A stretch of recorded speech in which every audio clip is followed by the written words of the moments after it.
Imagine it's 20,000 years ago. You've been tracking a wounded reindeer through knee-deep snow for 12 hours. You finally bring it down in the dark.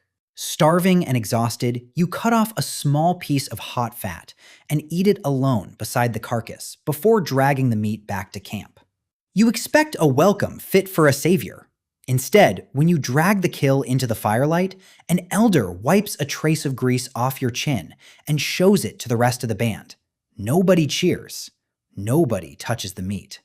By morning, half the camp has quietly packed their sleeping skins and walked away, leaving you behind in the middle of winter. That scene is a hypothetical reconstruction, but the social pressure behind it was very real. We often imagine prehistoric humans as wild, lawless wanderers. But anthropology and archaeology tell a far more complex story. Many small-scale foraging societies developed remarkably strong social constraints. Rules that governed how food was divided, how authority was checked, how fights were settled, and how the group protected itself from internal chaos. Drawing from archaeological finds and high-confidence anthropological framing, these are 10 social systems early human groups used to survive, and what happened when someone tried to break them. In modern society, food you purchase belongs strictly to you. In many traditional foraging societies, keeping high-value food for yourself in secret was considered a direct threat to the collective. Anthropologists studying groups like the Hadza of Tanzania or the hoansi of the Kalahari have documented intense social pressures around conspicuous sharing. In these cultures, a hunter returning with a large kill often didn't even own the meat. Distribution was frequently governed by strict social rules, sometimes based on who owned the arrow used in the hunt rather than who fired it. Keeping food secret signaled that you valued your own stomach over the group's survival. Because prehistoric foragers couldn't refrigerate meat, storing wealth in physical food was impossible. Instead, they stored wealth in social obligations, creating a mutual safety net where giving food away today ensured you'd be fed when your own luck ran out tomorrow. If you picture an ancient band, you might imagine a single dominant chief barking orders at everyone else. However, comparative anthropology suggests many small-scale foraging bands worked actively to prevent anyone from taking that kind of unchecked power. Anthropologist Christopher Boehm called this pattern the reverse dominance hierarchy. When an individual began acting overbearing, arrogant, or greedy, the group deployed systematic social countermeasures. It often started with subtle mockery and jokes at their expense. If that failed, it escalated to an outright refusal to follow directions, social cold shoulders, or public ridicule. If temporary leadership was required, say for a complex hunt or navigating dangerous terrain, someone was appointed for their specific skill. But the moment the task was finished, that authority evaporated. Leadership was viewed as a temporary duty, not a permanent status.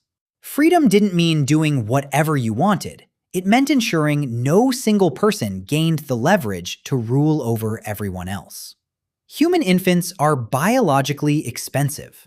They are born helpless, require immense caloric investment, and stay dependent for years. A single mother in a Paleolithic environment could rarely gather enough food, carry an infant, and protect older children simultaneously without support. An evolutionary strategy observed across many foraging cultures is alloparenting, or cooperative breeding. In these societies, infants are held, carried, and cared for by an extended web of caregivers: grandmothers, aunts, older siblings, and fathers. For instance, field research among the Aka people of the Congo Basin found that fathers spend up to 47% of their day holding or within arm's reach of their infants, among the highest levels of direct paternal care recorded in any studied culture. Children were a collective investment. But this communal model also had a pragmatic reverse side. During extreme environmental crises or catastrophic famines, decisions regarding group movement were made strictly around the collective survival of the existing band. Imagine a bitter feud breaks out between two members of a small band. In a group of 30 people, a deadly fight with stone weapons didn't just kill one person, it risked triggering a cycle of revenge that could tear the whole community apart. To prevent this, many traditional societies developed highly structured, non-lethal avenues for conflict resolution. The Central Inuit famously used song duels to settle deep personal disputes. The two rivals stood before the community and took turns singing satirical, rhyming insults at each other while beating drums. The group watched, laughed, and signaled the winner based on wit and composure. Once the duel concluded, the dispute was considered legally settled. Other traditional societies used supervised, non-lethal endurance contests, or wrestling matches. The goal was to release social pressure and resolve rivalries without drawing lethal blood inside the camp.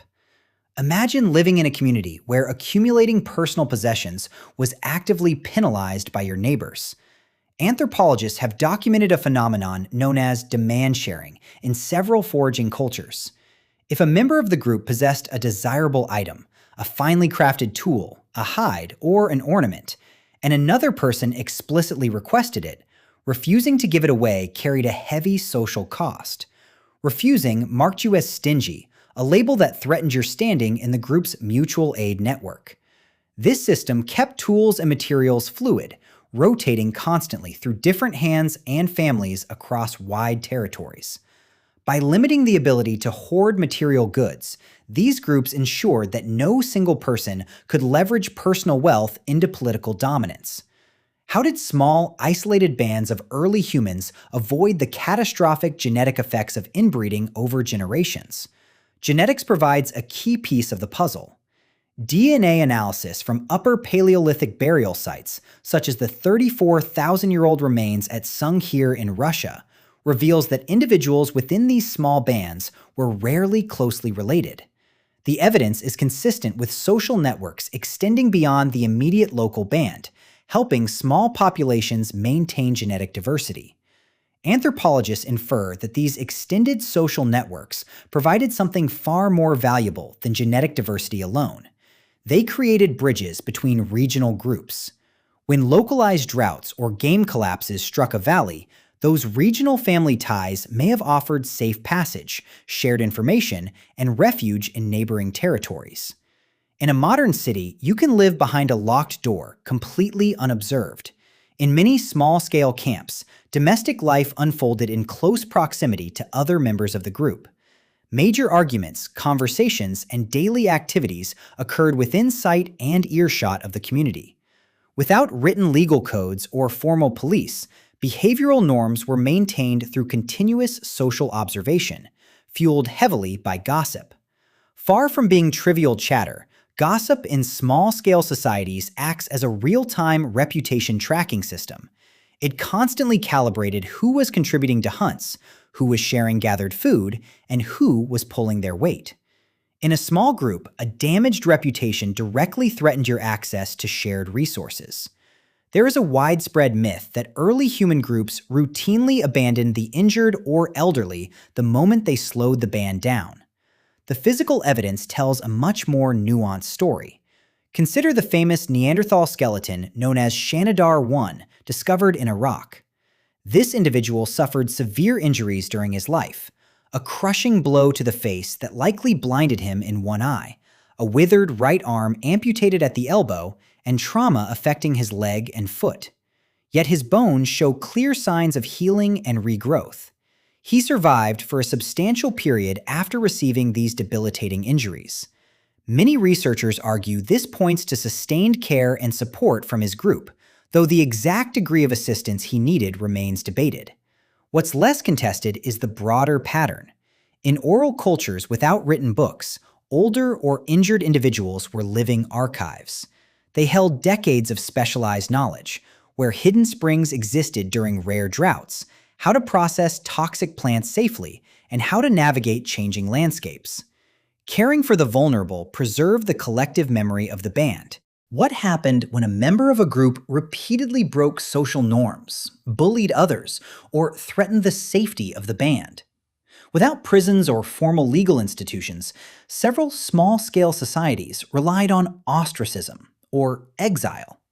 Where ostracism occurred, it could involve escalating social sanctions, from ridicule and avoidance to eventual expulsion, where the group might simply pack up their camp in the night and leave the individual behind. In a prehistoric landscape, complete isolation was a terrifying prospect.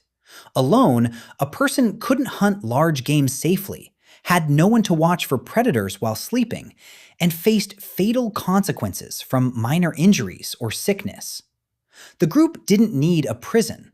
It could simply withdraw the protection of the group. How did early human groups process loss while maintaining a shared identity across generations? The archaeological record shows that ancient humans engaged in remarkably complex, varied, and deeply symbolic mortuary practices. At Upper Paleolithic sites like Gough's Cave in England, human skulls were carefully modified into polished skull cups, pointing to elaborate mortuary processing. Millennia later, in early agricultural settlements like Jericho, inhabitants buried the skulls of deceased relatives beneath the floors of their homes, painstakingly rebuilding their facial features with plaster and inserting seashell eyes. While the exact spiritual beliefs behind these practices remain open to interpretation, they reflect a clear theme.